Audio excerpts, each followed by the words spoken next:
नमस्कार प्रेक्षकांनो, मालिकेच्या आजच्या भागामध्ये आपल्याला पाहायला मिळणार आहे की सावली ही शुद्धीवर येणार आहे आणि ती फक्त आणि फक्त सारंगमुळे आणि पांडुरंगामुळे. कारण सारंगने पांडुरंगाकडे प्रार्थना केलेली आहे आणि त्या क्षणी सावली ही शुद्धीवर येणार आहे. त्याचबरोबर सावलीने एक निर्णय घेतलेला आहे आणि तो निर्णय असा आहे तो म्हणजेच की सावलीने ठरवलेला आहे की काहीही झालं तरीही मी माझी ओळख आता सगळ्यांच्या समोर आणणार नाही, माझी ओळख मी लपवणार आहे असं सावलीनं ठरवलेलं आहे.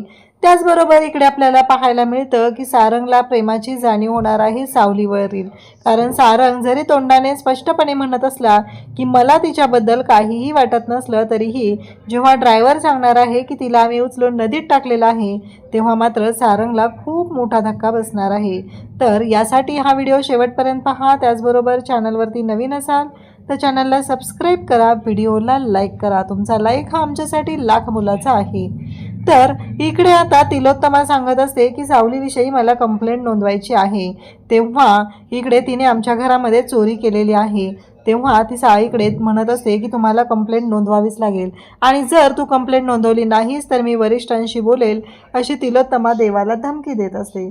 तेव्हा मात्र इकडे आपल्याला पाहायला मिळतं की या सर्व गोष्टी घडत असतात. तेवढ्यातच तिथं आलेला असतो तो म्हणजे सारंग. आणि सारंग म्हणतो की आई आता सावलीला शोधणं गरजेचं आहे कंप्लेंट नोंदवण्यापेक्षा. कारण सावली कुठं आहे, तिच्या बाबतीत काय झालेलं आहे ते आपल्याला शोधावं लागणार आहे आणि जोपर्यंत ते आपल्याला कळणार नाही तोपर्यंत आपण काहीही करू शकत नाही. तिलोत्तमा म्हणत असते पण तिने चोरी केलेली आहे आणि तू मला विरोध करतोय. तेव्हा सारंग सांगत असतो हे बघ आई मला वेळ दे, आधी तिला शोधू दे आणि त्यानंतर ठरवू दे काय झालेलं आहे ते, असं सारंग तिलोत्तमाला सांगतो. तिलोत्तमा म्हणते ठीक आहे, 2 दिवसांचा वेळ आहे तुझ्याकडे, त्यानंतर तू ठरव काय करायचं आहे ते. त्यानंतर मात्र मी करेल ते तुला ऐकावं लागणार आहे. 2 दिवसात जर तू त्या मुलीला शोधू शकला नाहीस तर. त्यानंतर इकडे पाहायला मिळतं की तिलोत्तमा आता निघून जाते. सारंग इकडे म्हणत असतो की देवा नक्की काय झालंय, मला सावलीला शोधायचंय. देवाला मात्र आता खूप राग आलेला असतो कारण देवा म्हणतो की तुला आत्ता सावलीला शोधायचंय, 2 दिवस झालेत सावली गायब होऊन आणि तू आत्ता सावलीला शोधायला निघालेला आहेस का? कारण 2 दिवसापूर्वी सावली गायब झाली आणि तुला आत्ताही वाटतंय म्हणजे तुझ्या घरातली लोक इथे येतात माझ्या सिस्टरच्या विरोधात चोरीची कंप्लेंट नोंदवतात, तू येतो तू सांगतो कंप्लेंट नोंदवू नको. नक्की काय आहे, ही माझी चौकी आहे, मान्य आहे तुझं घर आहे ते नाही आहे, पण हे काय जे सगळं चालू आहे ना या सगळ्याचा परिणाम काय होणार आहे तुला माहिती आहे ना, असं सगळं बोलणं सुरू झालेलं असतं. आणि सारंग मात्र तिथे असतो. देवा भयानक चिडलेला असतो.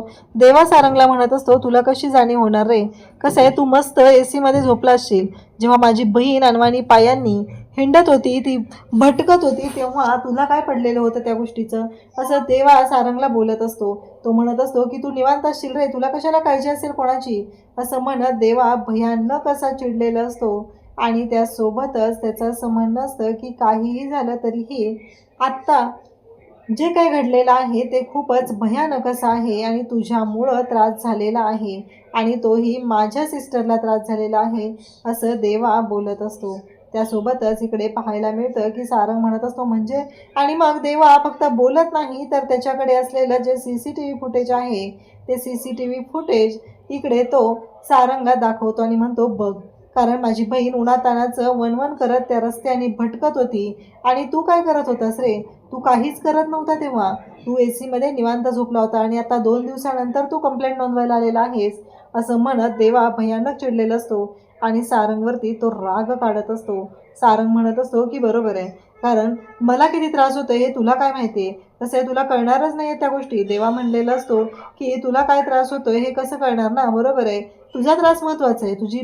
तुझी बायको जी माझी बहीण आहे ना ती मैत्रिणीचं नाव पुढे करून तुमच्या संसारातल्या अडचणी माझ्याजवळ शेअर करत होती, ती मला सांगत होती तुमच्या संसारातल्या अडचणी. आणि तेव्हा सारंगला देवा म्हणत असतो की काही झालं तरीही आत्ता मी सिस्टरला शोधणार आहे.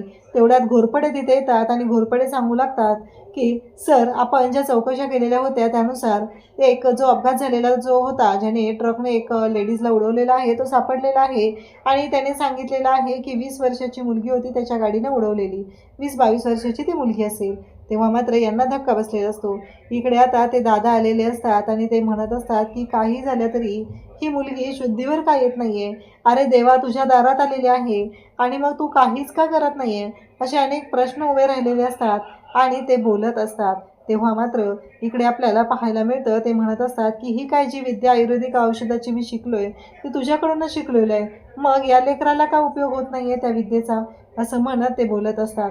तेव्हा त्यांचं असं म्हणणं असतं की काही झालं तरीही ही मुलगी शुद्धीवर आली पाहिजे म्हणून ते धडपडत असतात. आणि तेव्हा मात्र इकडे हे सगळं जेव्हा घडत असतं तेव्हा सारंग मात्र खूपच कासावीस झालेला असतो. सारंग मात्र विचार करत असतो की काहीही झालं तरीही या सगळ्या गोष्टीतून आता मार्ग काढणं गरजेचं आहे. त्यानंतर इकडे पाहायला मिळतं की सावलीचा ताप कमी आलाय का विचारतात, पण सावलीचा ताप मात्र कमी आलेला नसतो आणि सावली अजूनही त्याच कंडिशनमध्ये असते. त्यांना मात्र वाईट वाटायला लागलेलं असतं की हे सगळं काय आहे, कारण काहीही झालं तरीही सावलीचा ताप कमी येणं गरजेचं आहे असं त्यांना वाटत असतं. परंतु सावलीचा तापच उतरत नसतो आणि सावली मात्र इकडे विचार करू लागलेली असते. सावलीला प्रश्न पडलेला असतो की या सगळ्यातून कसा मार्ग काढायचा आहे. इकडे सारंगला प्रश्न पडलेला असतो. सारंग म्हणत असतो की देवा तुला वाईट वाटेल मी काय बोलतोय ते, पण कसं आहे माहिती आहे का, जॉईंट फॅमिलीत तू राहिलेला नाही आहे रे, त्यामुळे तुला नाही कळणार त्यातले प्रॉब्लेम काय असतात. जॉईंट फॅमिलीतले प्रॉब्लेम आम्ही फेस करतोय, आम्हाला माहिती आहे कसं आहे, तिथं सगळ्यांची मतं महत्त्वाची असतात आणि सगळ्यांची मतं घेऊनच पुढं जायचं असतं. आता सारंग देवाला प्रश्न विचारायला लागलेला असतो. त्याला म्हणत असतो की तुला काय कळणार आहे रे, मी कोणत्या परिस्थितीतून जातो, मी जॉईंट फॅमिलीत राहतो, कारण तिथे जे प्रॉब्लेम आहेत ना ते मला फेस करायला लागत आहेत. प्रत्येकाचं मत तिथं महत्त्वाचं असतं, प्रत्येकाच्या गोष्टी विचारात घ्याव्या लागतात, प्रत्येकाचे विचार विचारात घ्यावे लागतात आणि त्यानंतर निर्णय घ्यावा लागतो. हे सगळं तो बोलत असतो. आणि तेव्हा मात्र इकडे पाहायला मिळतं की जेव्हा ह्या गोष्टी घडत असतात सारंग मात्र भयानक चिडलेला असतो. सारंग म्हणत असतो की मी त्या गोष्टी फेस करत आहे कारण तुला नाही माहिती, मान्य मला माझं सावलीवरती प्रेम नाही आणि त्याचबरोबर मला तिच्याबद्दल काहीही वाटत नाही, परंतु एक गोष्ट देवा तू विसरतोयस, काहीही झालं तरीही माझं लग्न ज्या परिस्थितीत झालंय ना त्याचा विचारही तू करू शकत नाही. माझं एका मुलीवरती प्रेम होतं आणि मला सावली भेटली ना ती परिस्थिती वेगळी होती रे. माझा राग तिच्यावरती नाही, माझा राग त्या परिस्थितीवरती आहे. आणि जेव्हा मला कळलं की मी ज्या परिस्थितीतून बाहेर आलेलो आहे त्याच परिस्थितीत ही अडकलेली आहे तेव्हा मला तिची दया वाटायला लागली आणि मग त्या दयेचं रूपांतर पुढे आमच्या मैत्रीमध्ये झालं, कारण देवाने असलं सुनावलेलं असतं, अशी वाट लावलेली असते सारंगशी. म्हणून सारंग आता त्याचं जे दुःख आहे तो सांगत असतो. आजपर्यंत त्यानं त्याचं दुःख कोणाला सांगितलं नव्हतं. त्यानंतर सारंग म्हणत असतो की माझं काय आहे रे स्वतःचं, माझं काहीच नाही आहे, मी फक्त प्रेम केलं होतं आणि तेही माझं राहिलं नाही. हे जे साम्राज्य आहे उभं राहिलेलं ते माझ्या आई आणि बाबांनी कमवलेलं आहे, यामध्ये माझा स्वतःचा कोणताही उद्देश नाही, यामध्ये मी स्वतः काहीही केलेलं नाही, हे स्पष्टपणे सांगितलं जात असतं. आणि त्याचबरोबर इकडे पाहायला मिळतं की जेव्हा या सर्व गोष्टी घडत असतात तेव्हा सारंग मात्र सांगत असतो, सारंग म्हणत असतो की हे सगळं जे काय आहे ते त्यांचं आहे, माझ्या बाबांनी आणि माझ्या आईने कष्टाने हे सगळं उभं केलेलं आहे, परंतु आत्ता हे मी सांभाळत आहे, एवढंच काय ते आहे. पण आता मला सावलीची काळजी वाटते, माझ्या मनात सावलीबद्दल वेगळ्या भावना आहेत, आमच्यामध्ये दोघांमध्ये मैत्री झालेली आहे, आमच्या मनातल्या ज्या भावना आहेत त्या वेगळ्या आहेत, हे तो सारंगला सांगत असतो. आणि त्यासोबतच सारंग हा देवाला सांगत असतो. त्यासोबतच इकडे पाहायला मिळतं की आता तेवढ्यात घोरपडे तिथं धावत येतात आणि सांगू लागतात तो माणूस आहे तो पकडला गेलेला आहे. घोरपडेने जेव्हा हे सांगितलं जातं तेव्हा मात्र इकडे सारंग देवा धावतच निघालेले असतात, कारण ज्याने तो अपघात केलेला आहे ती व्यक्ती पकडली गेलेली आहे. नक्की ती व्यक्ती कोण आहे हे शोधणं खूपच गरजेचं आहे आणि त्यामुळंच हे दोघंही आता निघालेले असतात आणि धावतच ते निघालेले असतात. इकडे सावली काही केल्या शुद्धीवर येत नसते, म्हणून ते बिचारे दोघंजण देवाकडे प्रार्थना करू लागलेले असतात की काही झालं तरीही ही मुलगी शुद्धीवर आली पाहिजे, एवढीच त्यांची इच्छा असते आणि त्यासाठी ते प्रयत्न करत असतात. देवा तुझ्या दारात ती आलेली आहे असं त्यांचं म्हणणं असतं. इकडं जगन्नाथ पण देवाकडे प्रार्थना करत असतो. तर अलका म्हणत असते की काय झाले हो, एवढे तुम्ही टेन्शनमध्ये आहात. जगन्नाथ सांगू लागतो की पत्रिकेत खूपच वाईट योग आहे, म्हणजे इतका घातक योग मी याआधी कधीही पाहिलेला नव्हता. इतक्या वर्षांनंतर मी तो पत्रिकेत आज पाहिलेला आहे आणि मला काळजी वाटते. तेव्हा ती म्हणते तुम्ही काहीतरी करा ना. तेव्हा जगन्नाथ म्हणतो की हो मी करणारच आहे, माझ्या मुलीला वाचवण्यासाठी जे काय करायची माझी तयारी आहे ना ते सगळं मी करणार आहे असं जगन्नाथ सांगू लागतो. त्याचबरोबर जगन्नाथचं म्हणणं असतं काहीही झालं तरीही मी माझ्या मुलीला वाचवण्यासाठी कोणत्याही गोष्टी करायला तयार आहे, असं जगन्नाथने स्पष्टपणे इकडे सांगितलेलं असतं. त्यासोबतच इकडे पाहायला मिळतं की आता ऐश्वर्या जी आहे ती चिडलेली असते, कारण तिला राग आलेला असतो तो म्हणजे सखदेवचा. ती म्हणत असते की तुला नोकरी दिली, तुला एवढं सगळं केलं आणि अचानक तू कुठे निघून गेलेला होतास रे? म्हणजे तुला काय वाटतं तू कसाही वागशील आणि आम्ही मात्र ऐकून घ्यायचं आहे आणि हे सगळं काय चाललंय तुझं? आणि ती त्याच्यावरती हात उचलत असते. तो म्हणत असतो की सावली हरवली ना, त्याच्यामुळं मला वेळ नाही मिळाला, त्यामुळे ह्या सगळ्या गोष्टी झालेल्या आहेत, असं सगळं बोलणं चाललेलं असतं आणि तो ते सांगत असतो. तेव्हा मात्र इकडे ऐश्वर्या असते ती भडकलेली असते आणि तेवढ्यातच एक ताई तिथे येतात आणि म्हणतात की बरोबर आहे हो, त्यांचं काम करायलाच पाहिजे ना आपण, का केलं नाही तुम्ही? तुमचं चुकलंच. काय होतं तुम्हाला थोडं टेन्शन होतं ना तुमच्या घरातलं, ठीक आहे ना, आपलं काय नुकसान झालं असतं, त्यांचंच नुकसान झालं असतं. अहो मॅडम मला काय वाटतं माहिती आहे का, तुम्ही काय काम करा माहिती आहे का, जे काय आहे ना ते तुमचं तुम्हीच करा, तुमच्याच घरातली माणसं लावा, तुम्ही पैसे देता ना आम्हाला म्हणून एवढं सगळं बोलत आहात. मग ठीक आहे, काय करा माहिती आहे का, तुमच्या घरातली सगळी कामं आहेत, कंपनीत लावा, गार्डनमध्ये लावा, सगळीकडे तुमच्या घरातल्या माणसांनाच काम करू द्या. हे सगळं बोलणं चाललेलं असतं आणि ती म्हणत असते. तेव्हा इकडे ऐश्वर्या मात्र म्हणते मी पण कोणाच्या नादी लागते, तुमच्यासारख्यांच्या नादी लागलंच नाही पाहिजे तुमच्यासारख्यांच्या, असं म्हणत ऐश्वर्या तिथून निघून जाऊ लागते. तेव्हा इकडे सखदेव म्हणत असतो की अहो त्यांचं तरी काय चुकतंय, कारण चूक माझीच झालेली आहे ना, कारण मीच चुकलेलो आहे. हे सगळं सखदेव बोलत असतो, कारण माझं शिक्षण झालेलं नाही आहे, माझं शिक्षण कमी असतानाही त्यांनी मला नोकरी दिलेली आहे, हे सखदेवचं बोलणं चाललेलं असतं. तेव्हा त्या म्हणत असतात की नोकरी दिली म्हणून काय झालं दादा, आणि शिक्षण नाही म्हणून काय झालं, आता शिकायचं. आणि त्या सांगत असतात की आता थांबायचं नाही, रात्रशाळेत शिक्षण घ्या आणि काम करत करत शिकायचं, शिक्षण हे खूप महत्त्वाचं आहे, माणसाला डिग्री तर मिळालीच पाहिजे. हे सगळं त्यांचं बोलणं चाललेलं असतं. सखदेव बाबा पण म्हणतो की चालेल, मीही ॲडमिशन घेतो, कारण आता थांबायचं नाही एवढं त्यानेही ठरवलेलं असतं. त्यासोबतच इकडे त्या मावशी त्याला सांगतात आणि त्या पद्धतीनं त्याला बोलतात. तेव्हा सखदेव दादाला पण खूपच बरं वाटलेलं असतं. त्यानंतर आपल्याला पाहायला मिळतं की सारंग त्याचबरोबर देवा तिथे पोहोचलेले असतात. तो ड्रायव्हर जो असतो त्या दोघांनाही ताब्यात घेतलेलं असतं आणि सारंग डायरेक्टली जाऊन त्याची धुलाई करायला सुरुवात करतो.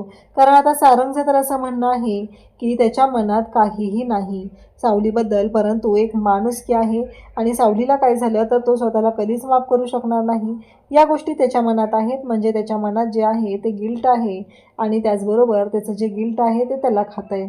त्याचबरोबर इकडे पाहायला मिळतं की सावली जी आहे ती आता तो ड्रायव्हरला लगेचच आता फोटो दाखवतो. तो म्हणजे देवा हीच ती मुलगी होती का असं विचारतो. तेव्हा तो सांगतो की हो, हीच ती मुलगी होती. आणि असं जेव्हा त्याने सांगितलेलं असतं तेव्हा मात्र इकडे देवाला त्याचबरोबर सगळ्यांना धक्का बसलेला असतो. सारंग तर एवढा चिडलेला असतो की पुन्हा सारंग त्याची धुलाई करायला सुरुवात करतो. त्यानंतर आपल्याला पाहायला मिळतं की आता देवा त्याचबरोबर सारंग त्याला विचारत असतात. तेव्हा तो सांगत असतो की अंधाराची वेळ होती, आम्हाला काही दिसलं नाही, समोरून एक मुलगी आली, ती गाडीला धडकली आणि त्या भीतीच्या पोटी आम्ही त्या मुलीला उचललं आणि त्या मुलीला नदीत टाकलं. हे ऐकल्यानंतर तर देवा आणि सारंग यांची तळपायाची आग मस्तकात गेलेली असते. ते दोघंही भयानक चिडलेले असतात आणि त्याचबरोबर देवा मात्र इकडे सारंगला शांत करत असतो आणि पोलिसांना सांगतो की हवालदारांना सांगतो की ताब्यात घ्या त्यांना, असं म्हणत देवाने त्यांना ताब्यात घ्यायला सांगितलेलं असतं. त्यासोबतच इकडे देवा सारंगला म्हणतो की सारंग शांत हो, काही होणार नाही आहे, सिस्टर सापडणार आहे, तू काळजी करू नको. कारण तो माणूस जरी काही बोलत असला तरीही एक गोष्ट लक्षात ठेव, काहीही झालं तरीही सिस्टर सापडणार आहे एवढं लक्षात असू दे, असं देवा सांगत असतो आणि सारंगला समजवत असतो. सारंग म्हणत असतो पण सावळीला काही झालं नसेल ना. तेव्हा देवा म्हणतो की नाही, सिस्टरला काहीच होणार नाही, मी तुला खात्री देत आहे. कारण आता सारंग हादरलेला असतो, सारंगला कळायचं बंद झालेलं असतं. कारण काहीही झालं तरीही आत्ता महत्त्वाची गोष्ट ही असते आणि त्यामुळं सारंगला खूप मोठा धक्का बसलेला असतो. इकडे आता तिलोत्तमाला घरी आल्यानंतर रश्मी त्याचबरोबर बोलत असते, ती म्हणजे ऐश्वर्या, काही झालं तरी तुम्ही असं का केलेलं आहे असं त्यांचं म्हणणं असतं. सारंगला कशाला मुदत द्यायची होती, एवढं सगळं करायची काहीही गरज नव्हती, हे सगळं बोलणं चाललेलं असतं. त्यासोबतच इकडे पाहायला मिळतं अस्मी जी आहे ती म्हणत असते की मॉम असं का केलं तुम्ही. तेव्हा ती म्हणत असते की सारंगने 2 दिवसांची मुदत घेतली आहे ना, त्यानंतर आपण जे म्हणणार आहे तेच करणार आहोत, एवढं पॅनिक नको होतो, असं तिलोत्तमा सांगत असते. त्यासोबतच इकडे ऐश्वर्या म्हणत असते की हो, तिलोत्तमा म्हणत असते की कसं आहे, इतके दिवस आपण थांबलोय, अजून 2 दिवस थांबलो तर एवढा काय फरक पडणार आहे, असं तिलोत्तमाचं पण म्हणणं आहे. आणि तिलोत्तमा शांत करत असते. इकडे ऐश्वर्या ही विचार करत असते. त्यानंतर तिलोत्तमा तिथून उठून जाते आणि मग अस्मी जी आहे ती ऐश्वर्याला प्रश्न विचारू लागते. ती ऐश्वर्याला विचारू लागते की मला एक कळत नाही आहे की हे सगळं का केलं, तुम्ही काहीच का बोलला नाही आहे. तेव्हा ऐश्वर्या म्हणते कोणत्या शिक्षेसाठी पाठवायचं आहे, तिने जो गुन्हा केलेला नाही ती शिक्षा तिला झाली पाहिजे असं तुला वाटतंय. पण एक गोष्ट तुझ्या लक्षात येते का, कारण काहीही झालं तरीही आत्ता महत्त्वाची गोष्ट काय आहे ते बघ. कारण तो देवा आहे ना, तो वाटतो तेवढा साधा नाही. कारण आत्ता जो देवा आहे ना तो विचित्र माणूस आहे, तो काहीही करतोय आणि त्याचबरोबर तो कसाही वागू शकतो, हे सगळं ती बोलत असते. त्यासोबतच ती म्हणत असते की जर त्याने इन्व्हेस्टिगेशन सुरू केलं तर आपण मात्र नक्कीच याच्यामध्ये सापडू, एवढं लक्षात ठेव. आणि आत्ता शांतपणे आपल्याला जो वेळ मिळाला आहे ना त्यामध्ये या सर्व गोष्टी करायच्या आहेत. त्यानंतर आपल्याला पाहायला मिळतं की जेव्हा हे सगळं घडत असतं तेव्हा अस्मी म्हणत असते पण त्या 2 दिवसामध्ये हे सगळं जर त्याने त्या सावलीला माघारी आणलं तर. तेव्हा इकडे ऐश्वर्या म्हणू लागते की नाही, तो सावलीला माघारी आणू शकणार नाही. कारण एक गोष्ट महत्त्वाची आहे आणि त्याचबरोबर ती म्हणजे सावलीचा अपघात झालेला आहे, त्यामुळं सावलीला तो माघारी आणू शकणार नाही. सावली जिवंतच नाही आहे, त्यामुळं ती येऊ शकणार नाही. हे सगळं चालू झालेलं असतं.